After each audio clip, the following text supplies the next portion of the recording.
தமிழகத்தில் ஒவ்வொரு நாளும் நிகழும் மாற்றங்களை கவனித்து சிறப்பான முடிவெடுக்கும் நிலையில் ஆளுநர் இருப்பது பாராட்டுக்குரியது என்று மத்திய அமைச்சர் பொன் ராதாகிருஷ்ணன் தெரிவித்துள்ளார்.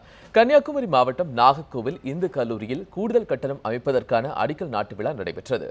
இந்த நிகழ்ச்சியில் பங்கேற்பு வந்தபோது செய்தியாளர்களிடம் பேசிய மத்திய இணையமைச்சர் பொன் ராதாகிருஷ்ணன் தமிழகத்தில் தற்போதைய அரசியல் சூழ்நிலை துரதிருஷ்டவசமானது என குறிப்பிட்டார். தமிழகத்திற்கு ஆளுநர் ஒருவர்தான், கட்சிகள் ஏராளம் என்றும் தெரிவித்த அவர் ஒவ்வொரு கட்சிகளின் கருத்துக்களுக்கும் ஆளுநர் பதில் சொல்ல இயலாது என்றும் தெரிவித்தார். தமிழகத்தில் ஒவ்வொரு நாளும் ஒவ்வொரு மாற்றங்கள் நிகழ்வதை கவனித்து சிறப்பான முடிவெடுக்கும் நிலையில் ஆளுநர் உள்ளது பாராட்டுக்குரியது என்றும் பொன் ராதாகிருஷ்ணன் குறிப்பிட்டார். ஒவ்வொரு நாளும் ஒவ்வொரு விதமான சூழ்நிலைகள் ஏற்பட்டு இருக்குது.